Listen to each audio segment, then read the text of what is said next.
Hello, and welcome back to another episode of the After the Timeout podcast, sponsored by the IBCA. We are a global podcast that shares the passion for the coaching profession. You will hear the stories of coaches from all around the world. We are covering the profession in game, outside of the game, and anything in between. As always, thank you for listening. We look forward to sharing the coaches' stories with you.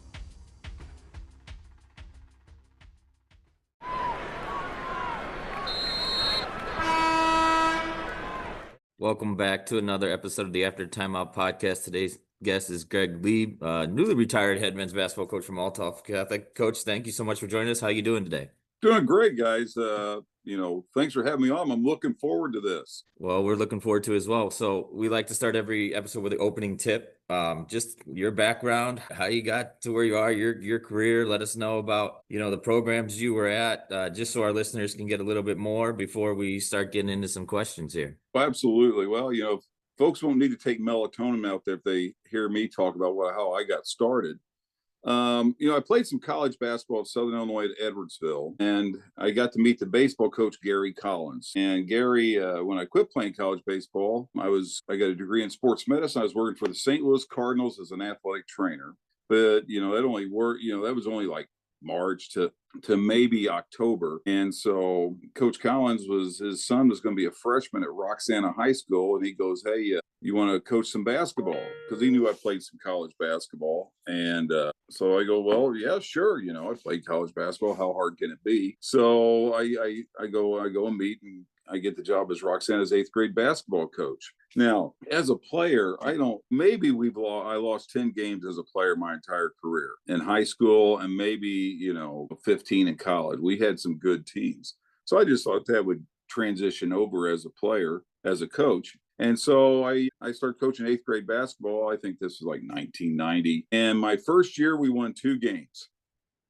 And, that was rough. And I had great kids, and, okay. So I go and work for the Cardinals in spring training. I come back. I'm going to do it again. And the next year I won 0 games. There's a couple of kids, if we make some free throws here or there, it may have been 1 game, but so we won 0 games, and then the Roxana's varsity basketball coach hung it up, and the job is open. So I apply for it, and I get it. I'm the only guy in America that wins 2 games in 2 years and gets a promotion. So, and, Roxana, maybe they weren't quite the mecca of basketball in the world, but they gave me my opportunity. And, we were able to have a lot of, do a lot of good things there. The kids that won 0 games as 8th graders, I had them as seniors, and they won 17 games that year and lost a regional championship on a kid that hit a running 3-pointer from about 45 feet. So, should have fouled, but, I couldn't get to him quick enough. But so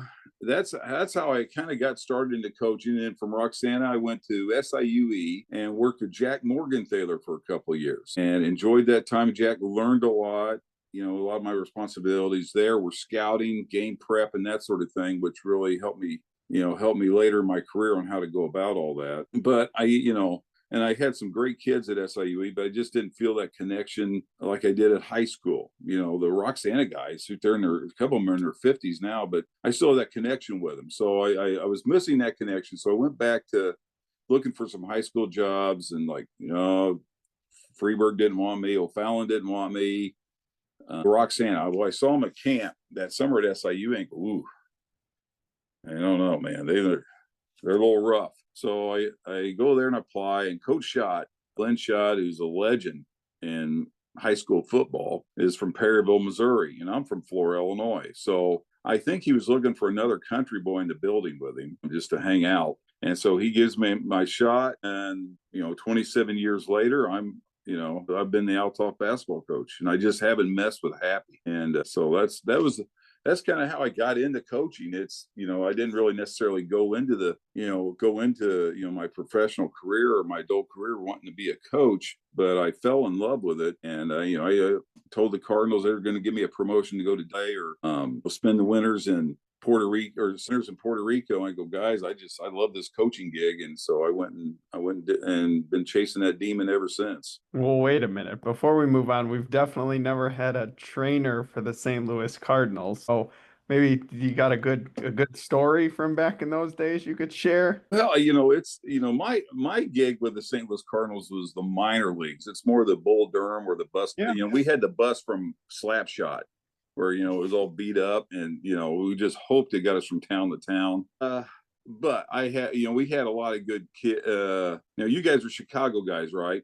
Well, We Jim are. Riggleman used to be your manager. He loaned me his TV one spring training because I didn't have a TV. Some major leaguers that I had with me, when we were working, was like Alan Watson, John Mabry, Mike DeFelice, I think John Frascatore, all those guys. They were all good guys. And, working with the Cardinals, those poor guys got nothing, no money whatsoever, hardly, just enough to, keep them in existence. Whenever they got moved up, I was, sort of like the travel bank for them.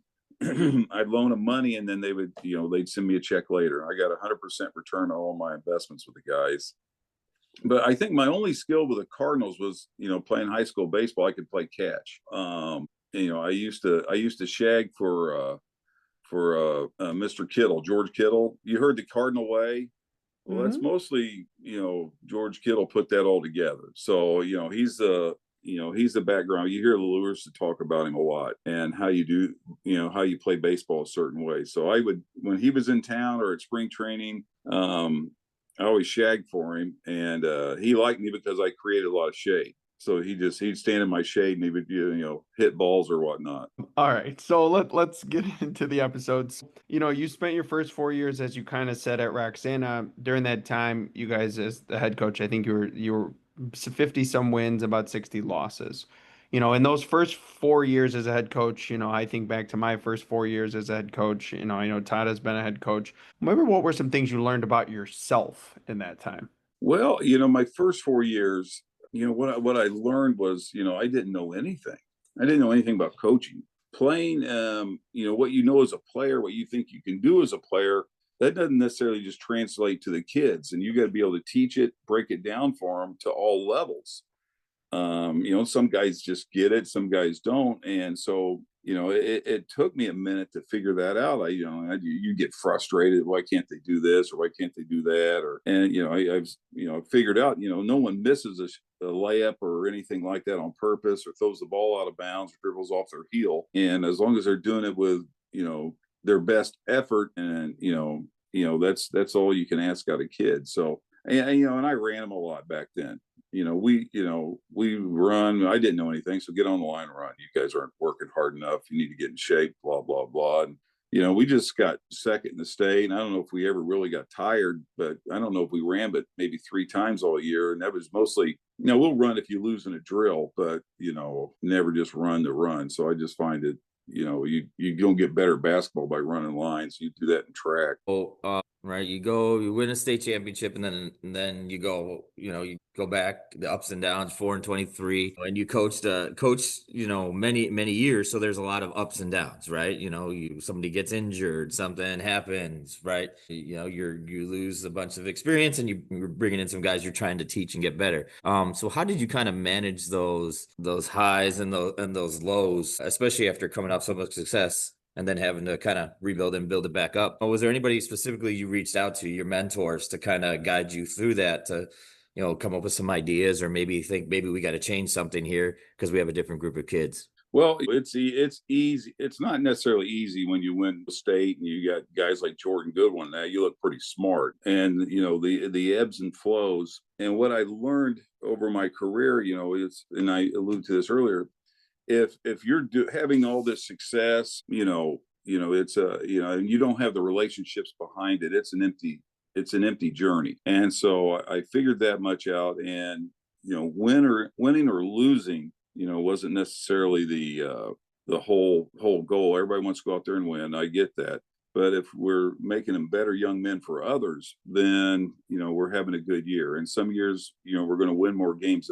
than lose. And we always have played a competitive schedule. I could have dumbed down our schedule and got another 200 wins over my career. But I always thought that my goal was to get the guys as ready for playoffs as possible. And when they got there, they were going to be battle tested. And so reaching out to people, I got a brother that coaches, and we'll bounce ideas off each other all the time. And I got a group of, when you're a young coach starting out, you always got, you look at the old guys, and just, I learned a long time ago, you keep your mouth shut and listen, you'll figure things out a little bit quicker. And so I was able to listen, and, probably one of my mentors is Jim Molinary, and he was a coach at Bradley. And my brother Phil played for him up at Northern and coached with Mo at Bradley as an assistant. And we worked summer camps together all the time. So you'll learn a great deal just by watching other guys work their baskets, and then the conversations you have at lunch and dinner and breakfast. And, that was a great learning experience. Now that I don't know if the guys get that anymore, because, you don't do camps from Sunday to Thursday anymore, where you spend the night in the dorms with the kids. I mean, I get it, because I couldn't do it today. You'd have me in the hospital for 2 weeks with IVs hooked up. So, but getting through those down times, it was tough. You go from, being top of the state to winning 4 games that next year. That was a challenge to you, what you think you can do as a coach. But I knew it coming in that we had some young guys, and we played those young guys, and they took their lumps. And I think the year after that, they may have won 17 games or something like that, and got beat in the sectionals.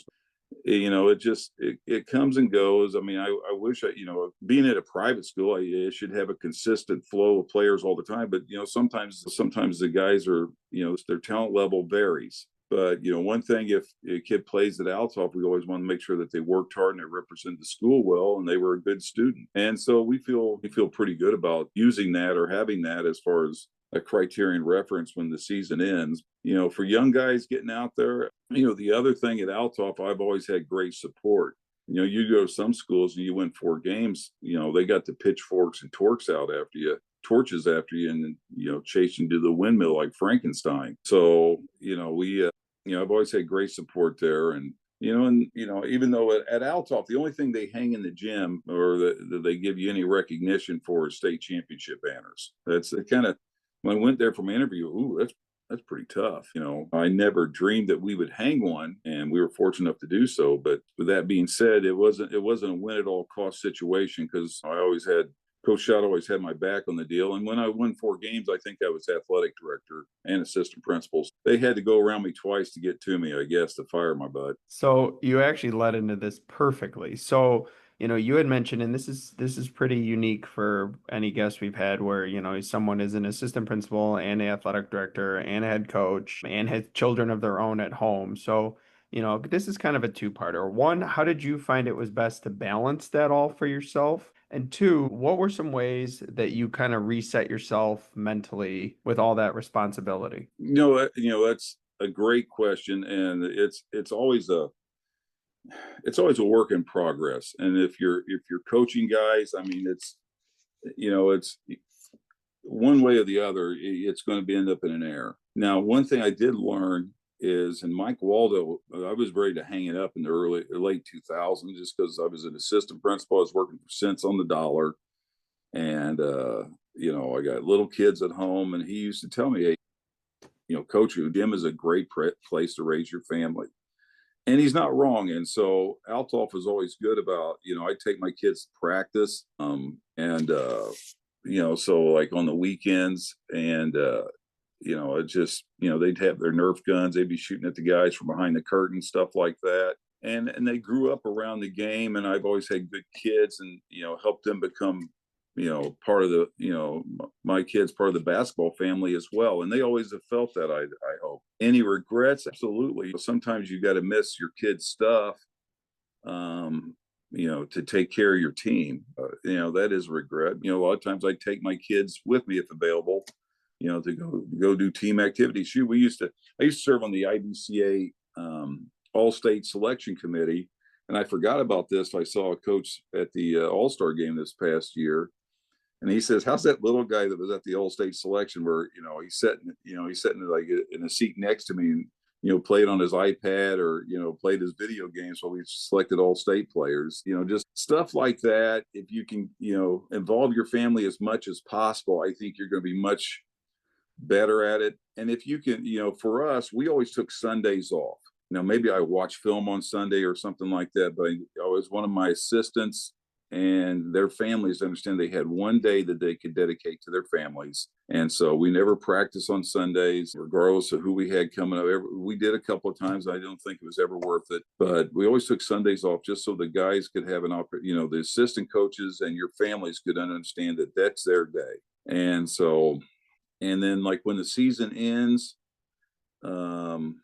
it's you take about 2 weeks to deprogram and before you get going again in your head. I always believe taking your family on a summer trip and where it's just you guys and no basketball, I feel that's very healthy, and you're building memories and the kids remember that, your kids. And so those little tidbits advice for young coaches, I think it keeps you in the game longer. And you got to have I got the greatest coaching wife in the world, and because win or lose, I never get any input from her. If I can get her to the game on time, I'm doing good. And so she just, she was just there to support. She brought the kid. The kids would be mad when she brought them late to the game, but but she had 3 kids and she was wrestling around in car seats trying to get into the game, and I get that. And so when you get home, that drive home, try to leave the game and leave whatever went on and go home and be dad or be husband. And you'll have a much happier life because the game will be waiting on you the next day when you get up, because I know you'll wake up thinking about it. At least I did. And so those are just some little things I think for young coaches, because all these young guys, it's not many of them are dumb enough to stay at it 35 years. And, it's tough, and you don't want to lose your family over it. Because I don't think it's worth that. And that's probably the best advice I can give the young guys. Make sure and if you can do a date night once in a month with your wife, I think you're doing good. But and keep that once a week. When you get a little more time in the off season. But little things like that to just keep it fresh, and then make them know that you appreciate them and you appreciate them letting you go do something you love. So perfect lead into it, right? You talked about coaches moving around now, right? And you were there for 30 years. So at any point, did you maybe look at another opportunity? And kind of after looking at that, what made you stay in one place for so long? And then second part would be like, what can coaches use from your experience to help maintain their program and have that longevity? Because me and John talk about it all the time. It's just kind of a lost thing. You don't see coaches being around at one school for that long. It's very rare. Well, I just like I mentioned earlier, Jim Molinari, he always said, "Lieber, don't coach for money." Now he's full of baloney because he coaches college basketball, but don't and I adhered to that, and different offers had come across, and maybe college offers would come across, and I just haven't messed with happy. I was happy at Althoff, the way they did things, the family type atmosphere, and the sense of identity that we established there, and I never messed with it. And there's always greener pastures. There's always a better way to do it. But I always believe Althoff let me create our culture, and then from that we were able to cultivate a lot of great young men and a lot of great memories. And winning state or anything like that, I mean, those are great goals to have, but that was, like I said earlier, there's never really the full intention. You want to win, you go out there to win every game, but if you do it in such a manner where your kids aren't good kids, they're not going to better themselves, they're not going to make the world better when they leave you, then I think you miss the mark on what our true calling is with coaches. And we have that opportunity to influence people and bring people to all different types of kids together. And when you have that, you have a special time, and you have a lot of fun. And some years are better than others, because for the most part, you look at the game today, and it's a mercenary game. You got guys leaving left and right, you got coaches leaving left and right, and always looking for those greener pastures. So that's and that in itself is difficult to take when you get a kid that leaves you, and because they get told what I think is not the truth about where they're at. And, so it's just I've never seen it really work out, and I don't wish it that doesn't work out. I like, we always keep the kids' best interest at heart, and we're always honest with them. And sometimes that, they don't want to hear that. And I know the parents don't want to hear that because, a lot of them get these delusions of grandeur and just let the game take care of itself and see what kind of work you can put in and see what happens. Staying somewhere in one place, if you have support, like I did, it's easy to do. If you're some of these programs where they expect to win 25 games in the sectional championship every year, then, that's a different animal. And I don't think it's fair to the kids or fair to the coach to put that on them every year. Things happen, and it's just the ball bounces the wrong way, and you're either happy or sad. So I would just say, for you young guys out there, if you love it, don't forget why you love it.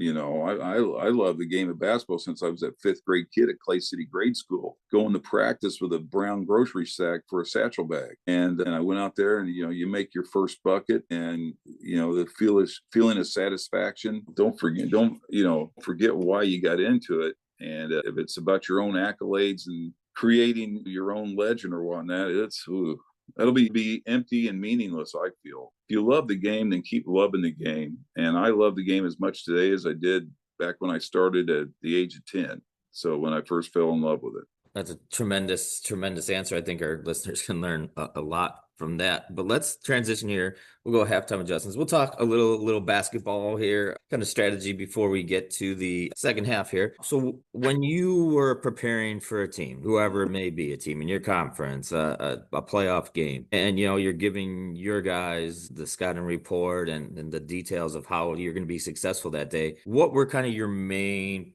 points that you wanted to get across to your team in knowing before a game?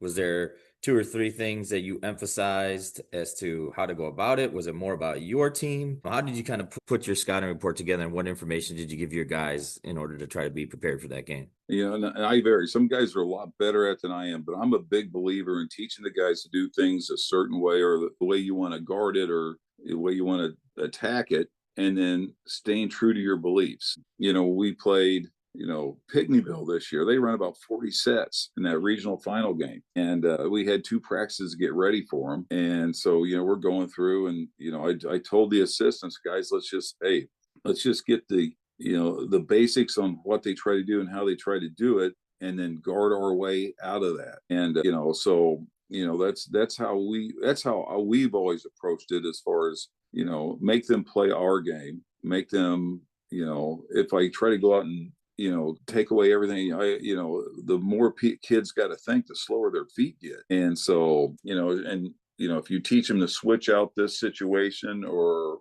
hedge this situation, then stay true to that and guard the situation, and then play good help side on those type things. Or if they come to trap, here, or they double here, then, teach your kids in order what to do in those instances and how to play basketball out of that. We spend a lot of time teaching our guys how to play in space and how to guard in space and guarding one-on-one. And back to the biggest thing is, I think, is creating a level of confidence in your kids going into the game.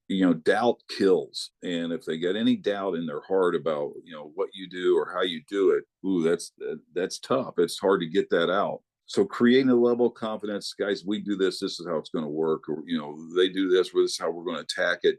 And you create that level of confidence. And if you believe, the kids are going to believe, and I think you have a whole lot more of a better opportunity to be successful out of the situation. That's how we attack it. That's how we go about it. I know it seems kind of simple, but you look at what teams try to do and guard it accordingly based upon your principles. So I think, because you've already got your principles laid out, they already understand how they want to guard that, or how they want to go about it, attacking that. And so as far as when they call this play, guys, this is where they're going to be and this is where they're going to go. And so you may hear that, but I don't want them necessarily know the play better than the other team. And some coaches are much better at me, and they can go out and do that. And it's just, it's just, for me, it's just hard. I've always found it harder for kids to retain, and they may make less mistakes than of course, if they have the ability to just go out and make plays and play basketball with how we've showed them how to play. All right. So as we get into the second half of the episode, as our listeners know, the first half is a lot about, our guest and their journey and their life. The second half of the episode, we like to focus on a topic, and for you, we kind of wanted to look back at, your experience as a coach and your years. And our listeners have always given us feedback that it's always helpful to learn from others. So we're gonna start with a little bit of a fun one. Todd and I like to do our research, and we did find that you beat Gene Pingatore twice amongst your 500 wins when you were downstate.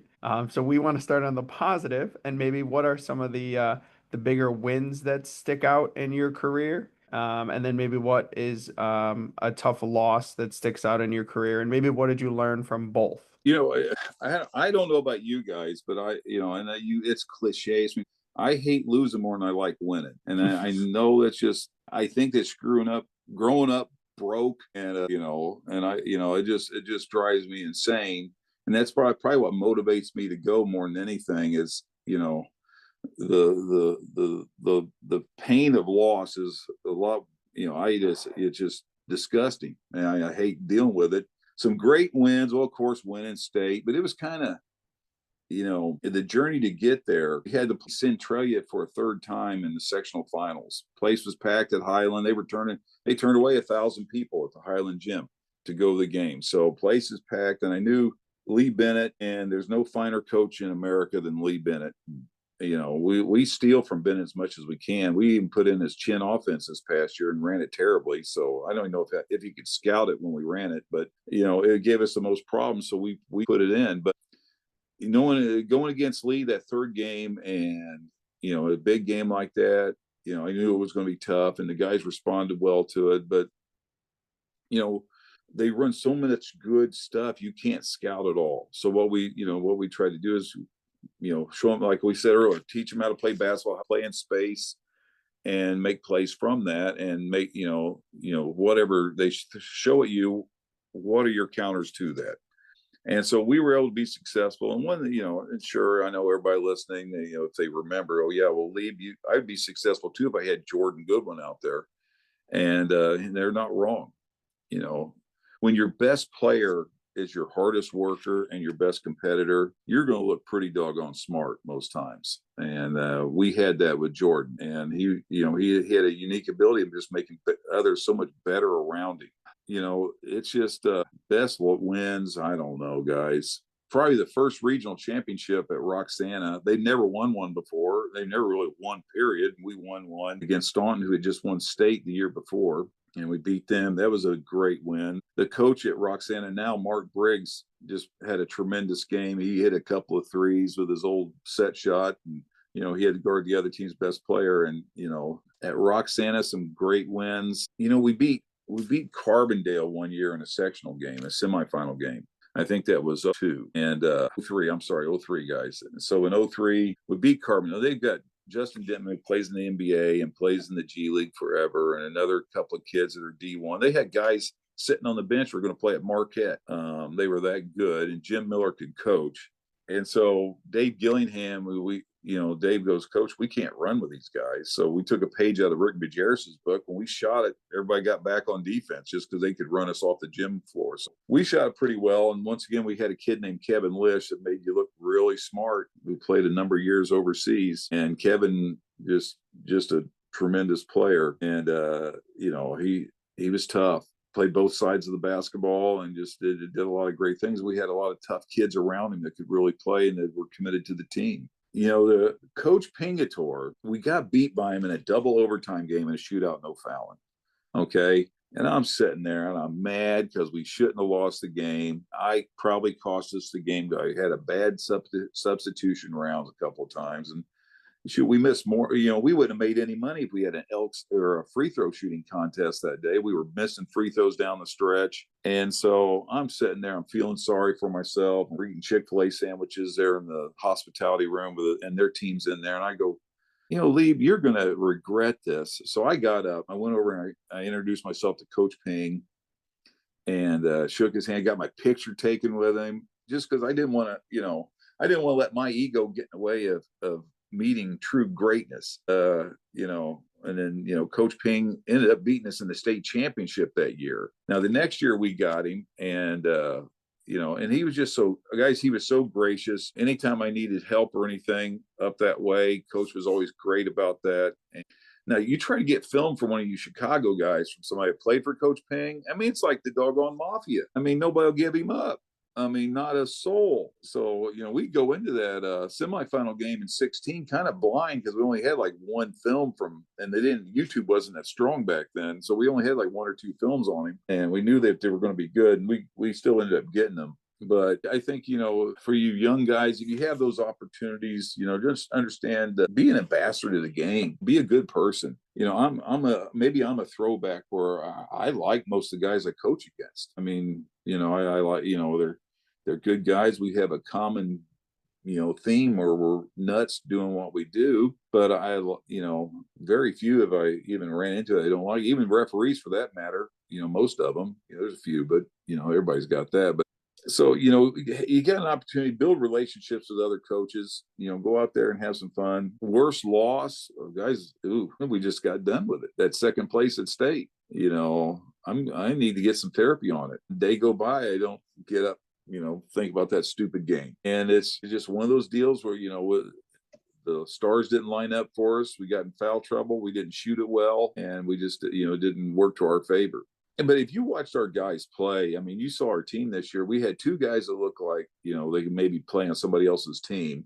And the rest of them looked like fifth-hour PE class. I mean, everybody was over 6 feet tall. They don't look like, we weren't real strong looking. You see us warm up. These guys, oh, yeah, we got this. Shoot, these guys, but they played hard. They bought in, and they were great teammates towards each other. And, I probably had one of my most enjoyable seasons, even though we got second in the state, with that, because I know these guys, won 17 games a year before and won 35 the next. And we lost a kid kid transferred out of that starting group that we lost, so brought in a JV kid, and we were able to based upon what the team decided to do, is second in the state.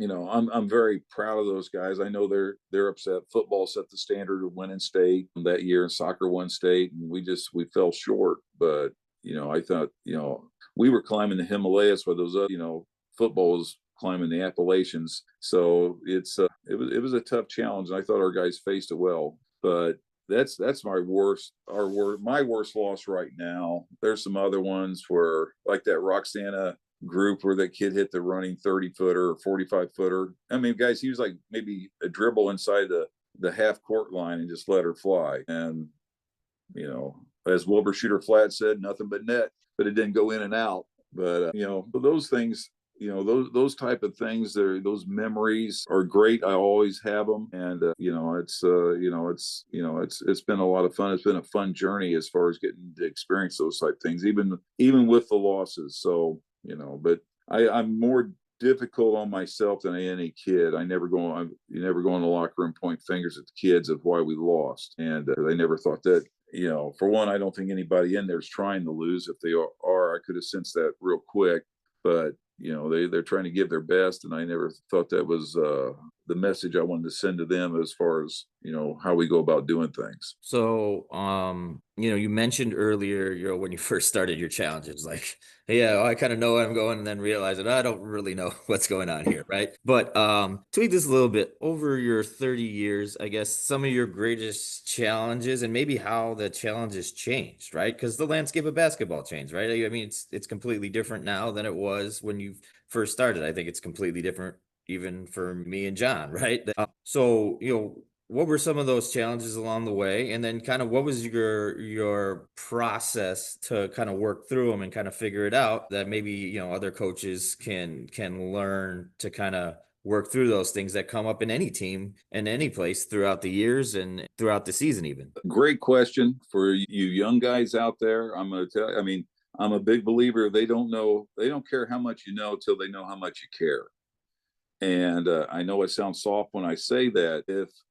if you don't have true and good relationships with your players, if one, it's going to be meaningless whether you win or lose, and two, with today's world, guys, and I have good relationships with guys, and they still leave, and just because they get sold a bill of goods on, we're going to get you Kentucky or something like that, and end up going to Culver Stockton, but that's just it's that's you got to have good relationships with the players. The 3-point line has changed the game. I know it sounds cliche when I say that, but get to the analytics now are either get a 2 or get a 3 and get to the free throw line. So that part of it, I just think you got to continue to nurture and work with your players. I think a lot of guys too, how the game is now, you're seeing more and more of these trainers.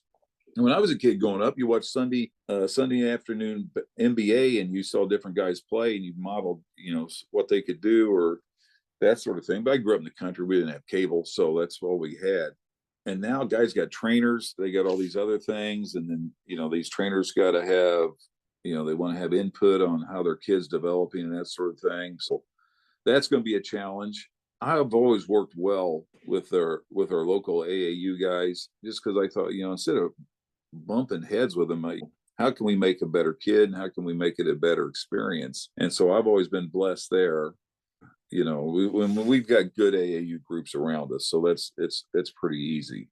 The other challenges, is you have to, you can have a system of play and adapt that to your team that you have come in. Some, you're going to have different levels of what guys can do every year. And sometimes with your system of play, I'm not a big believer in wholesale changing, can't do this and, we just need to be a zone team, or you can't do this, or, we need to be a stall team or that sort of thing. Maybe you win more games doing it. I don't know, but I think you have to be true to yourself and what you believe in. I mentioned earlier, last year when we got done with the season, we won 2 years ago. We got done with the season, we won 17 games, got beat in the regional semis. So I met with the group. I go, guys, what's giving us the most problems, and what's the hardest thing to guard? And so from that's how we built our team for the next year. So we added the chin offense. It gives us it's the hardest thing for us to guard, give us the most problems. So we added that to our repertoire of offenses and work from that. And then now, that being said, I had a good group to do that with, and they were smart kids. But I think, you got, each year if you're going from like a blocker mover to a chin to a flex,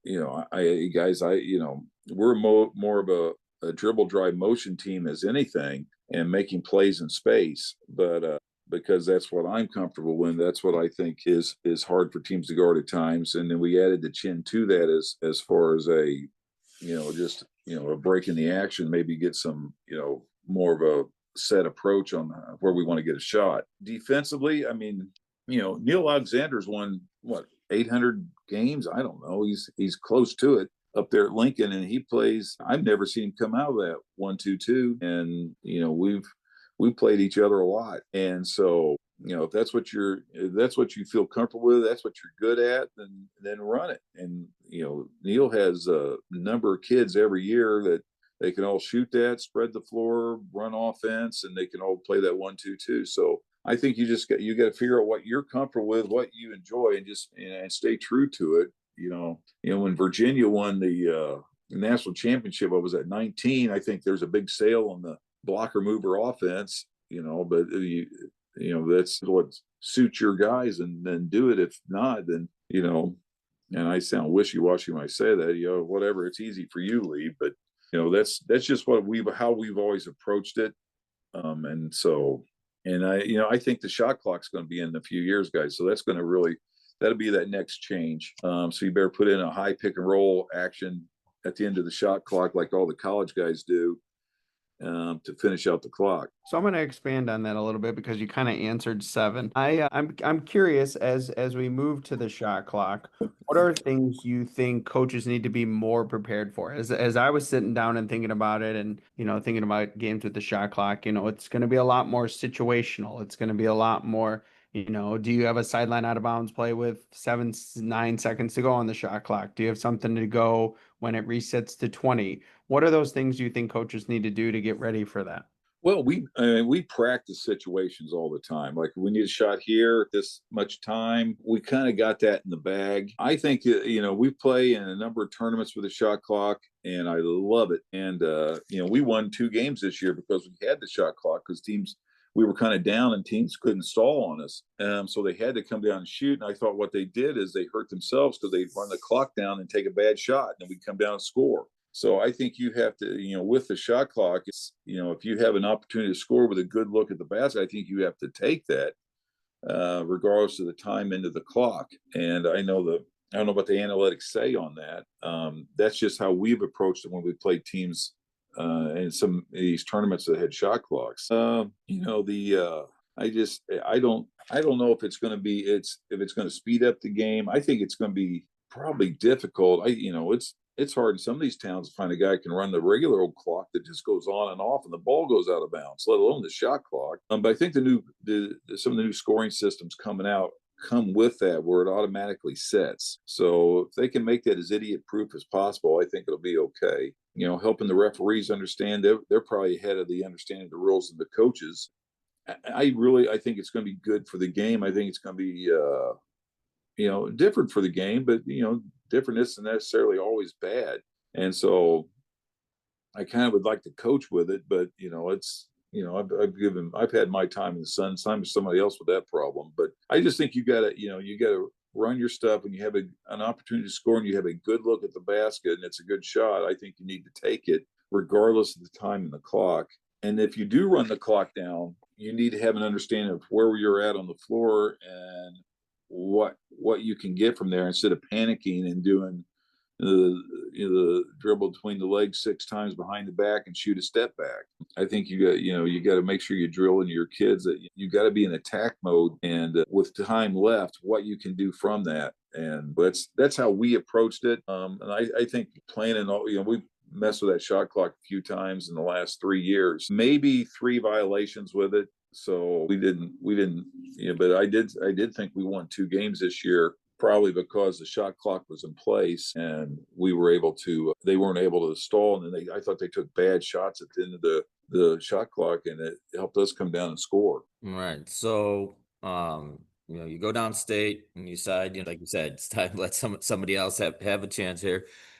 What kind of played in your decision to retire at that time? And then, obviously it's not quite basketball season, but what are you anticipating that first season to be like without kind of coaching? And then, maybe what are you going to do to kind of stay active in the game, even though you're retired, because we all know, you can't quit it, right? It's not gonna go away, just because you're not coaching at that time. Well, I'm still working at Althoff, and I told the guys the guy they hired, Doug McMorris. Doug played for us back in 2000 and coached with us on that state championship team. And so when I met with my staff, I think all the guys applied, and and they don't quit, blah blah. I go, guys, look, I've thought it through. It's time for one of you guys to have a shot at this. And there was no one thing. I still love the game. I can still do it.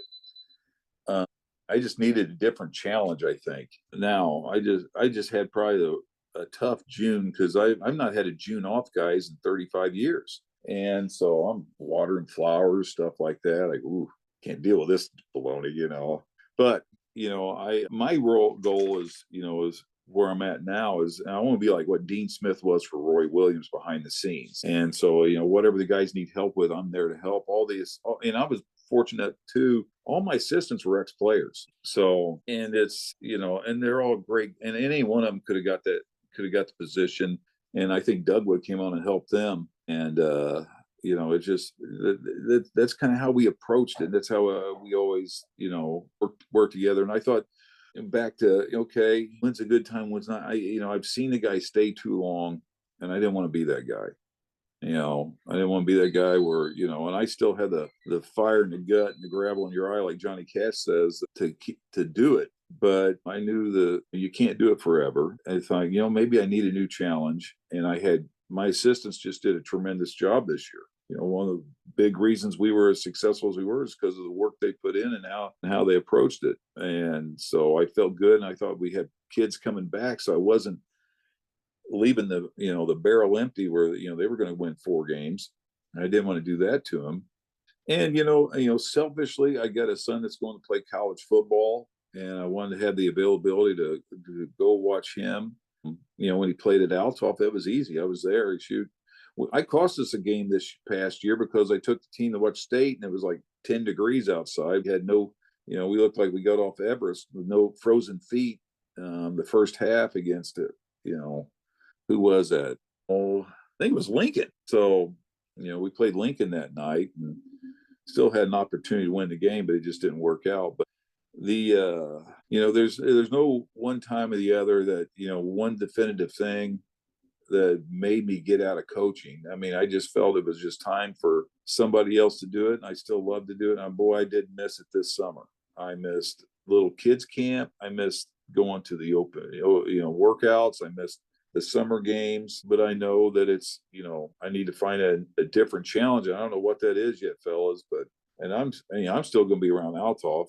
And so, helping out, but, I just thought it was time, and, and I didn't want to, I could have coached 4 more years and saw my career out, but I want, end on a good note. The program's in a good spot, and I just thought it was a good time to go if there is one. So as we move into our last 2 segments, the first one we call 30-second timeout. It's your chance to talk about whatever you'd like, yourself or your family or your program or something you want our listeners to know. You could turn the tables and ask Todd and I a question. And as we say, there is no referee in your 30-second timeout telling you your time is up. Okay. And I appreciate you guys doing this. I want to share with young guys on mistakes or things I figured out. And if you coach your own kid, okay, so if you coach your own kid, guys, best advice I can give you is leave the game in the gym and once you get in the car with that kid, your dad. Now, if they bring it up and they want to talk about it, that's a different story, but don't come home, get in the car and start getting on them, get home and get on them, separate the two. And if you can, that's easier said than done. And I'm telling you, from making mistakes to, so leave the game in the gym, be supportive of your own kid. I was so much more demanding of my kid than I was the rest of the kids. If I could do a better job of balancing that, I would. And, making time. I think the biggest thing that gets people out of coaching is the lack of time or the time they miss with their families. So if you can find a balance, and you can be a good coach and be a good dad, and you can do all those things. You just got to find a balance, and you got to make sure you have a balance. Now, for me, I don't bowl, I don't play pool, I don't golf, really, I don't fish. I either coached or I was with my kids, and you get, if you're going to coach, that's going to be your hobby. I know it's your job, but it's going to be your hobby too. You got all these other hobbies that take away from your family. There's time right there you can get back. I highly suggest they don't coach their kids' AAU teams or their kids' select teams. I never did. I always thought it was an opportunity for my kids to get a chance to get a different perspective of the game and how to approach the game. And then you go to the games, keep your mouth shut. Just because you're a coach doesn't mean that, your 2 cents matters more than everybody else's. Because they always say, why don't you yell anything? I go, I don't know. He's the coach. I'm going to let him coach. And, he's not hurting my kid. And, it's his job. So those are some tidbits. If I can help you with any as far as going about that. Yeah, I'm a pretty boring guy, guys. 30 seconds.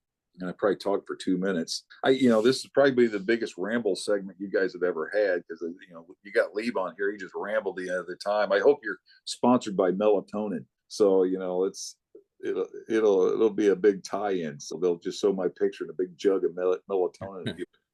All right.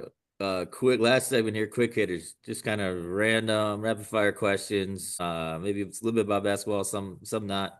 A good story from any of your trips downstate, whether it was something you guys did, bonding experience, whatever it may be. Somebody always has a travel story or whatever it may be.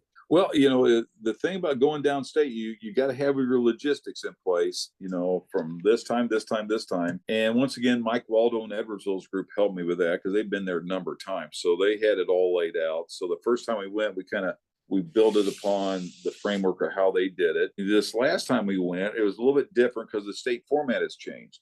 So we had more free time to kill and more time for the guys to figure out things to do. So we instead of going and making them, sit at the gym, maybe I should have done that. We took them bowling, and we had a great time doing that, and a lot of good memories. I thought the guys enjoyed that, and I think having the opportunity to let me back up a little bit. In 15, I don't think I enjoyed state enough.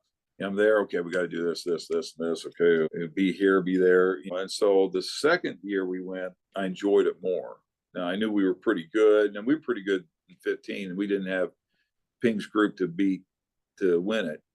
But I wanted to make sure, because it's not a given that you're going to ever get to go. I never planned on going in the first place. I used to go to state as a young coach, watch guys work there, and say, oh, that'd be fun to be there. That'd be me someday. That sort of thing. But you never dreamed it really happened. So I wanted to make sure I enjoyed it. And this last time I want to make sure I enjoyed it because I had my son along for the ride. And my only regret is, we didn't win it, but I did enjoy the journey. I enjoyed these guys. And I think if you can do that, guys, you can coach a long time, and you can keep that and have fun coaching in the process. If you can keep that your focal point, keep kids your focal point, your family, I think you can coach a long time. Now, I'm living proof, but it's that's not much of a good story, but for us going state, but I told you I was boring, guys, but that's just how we approached it. So what's a game you can think back and you're like, wow, my team's performance even shocked me a little bit? Ooh, great question. Okay, in 2003, we're in the Collinsville Christmas tournament, and we're in the championship game. We're playing Sean Livingston and Peoria Central, just a load. And we had no business being in the game with them. And we're back and forth. We're in the middle of the third quarter. We're right there, back and forth, maybe a 3-point game or something. Livingston gets past Kevin Lish. I mentioned Kevin earlier, and Kevin played overseas for a long time, played for the Australian Olympic team. And Livingston gets past Kevin, catches him with an elbow, busts his head open on the top. And everybody's going crazy. Boom, Kevin's bleeding. I got these little guys from Sister Thea Bowman grade school. They took that personal. And we went on a run. They went out and got after him, and we're winning going into the fourth quarter. We're winning going down straight. I think we ended up losing the game because we shouldn't have been in the game. But just, knowing what a group of guys with the right attitude and, that togetherness, man. See, you talk to those guys today, they talk about that game. They talk about, all the time. And that's the kids remember so much more stuff than I do. I don't remember anything. They go, Coach, remember you did this? No, not really. I say a lot of dumb stuff over the years. I can only store so much. So just remembering something like that. And that was a lot of fun. That first Roxana regional was a lot of fun. Winning that state championship, being down there on the floor, with your families, and probably one of the first guys to shake my hand down the floor was Coach Schott, the guy that hired me, Althoff football coach. And, and that's the other thing before I convene guys. Hey, I said it earlier, I worked well with the AAU coach. I work well with the football coaches and soccer coaches because those guys lead into your season.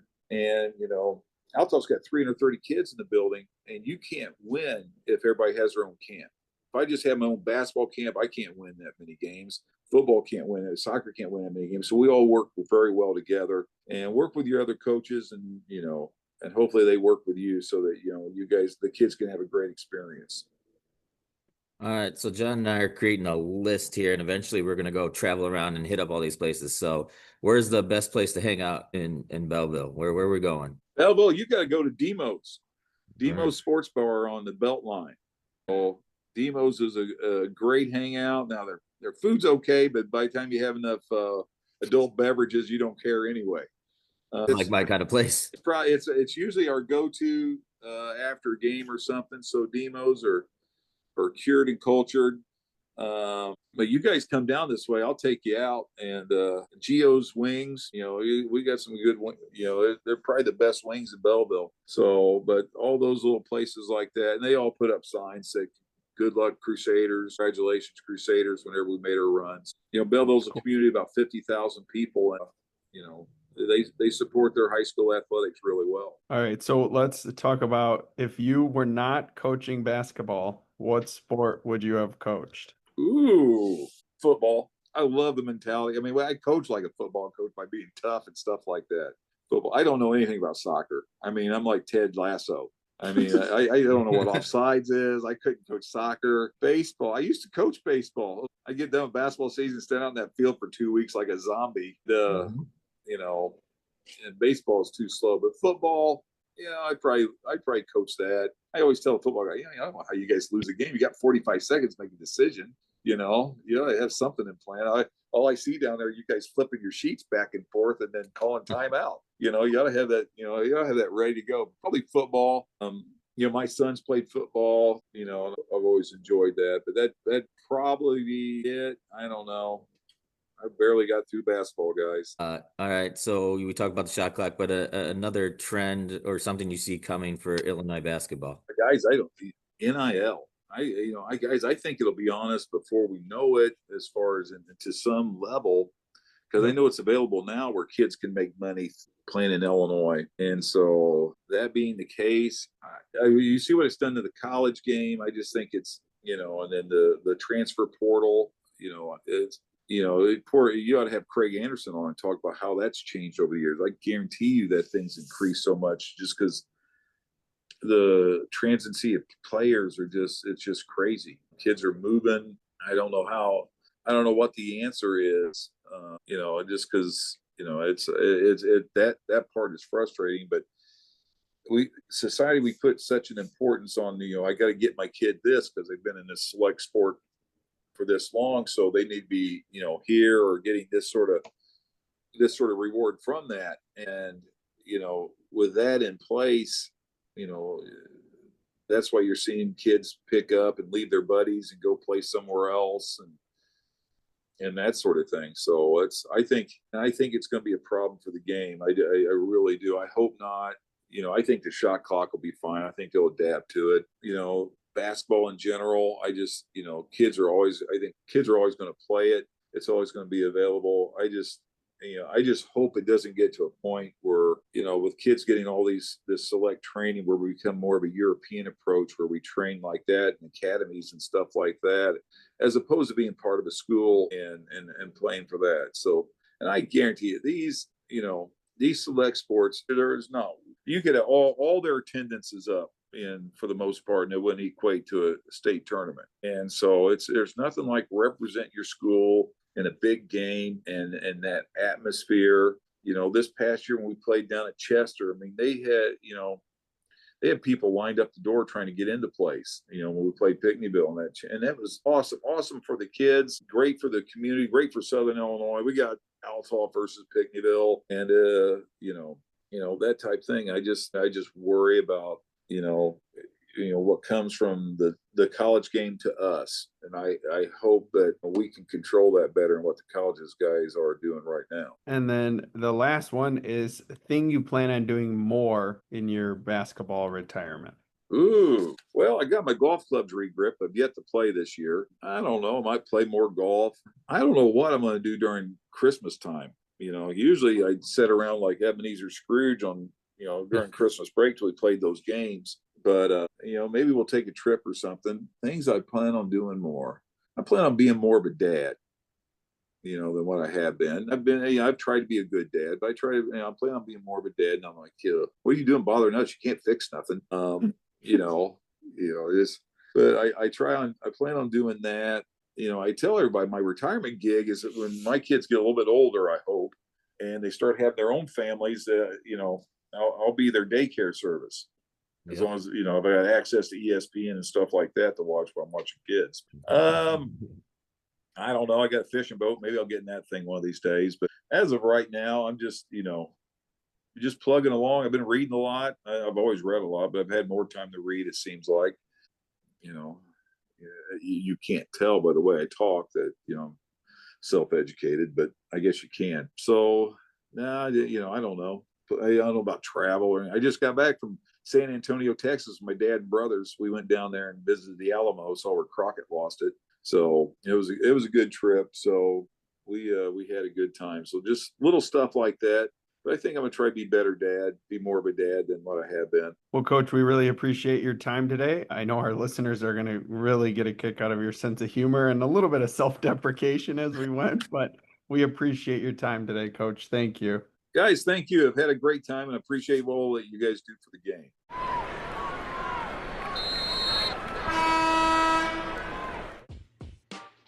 Thank you for listening to another episode of the After the Timeout podcast in partnership with the IBCA. Please be sure to rate us on whatever platform you are listening and give us a 5-star rating. For more show content and updates, please follow us on Twitter at After the Timeout. As always, thank you for listening. Tune in next time for more content on the court, off the court, and anything in between.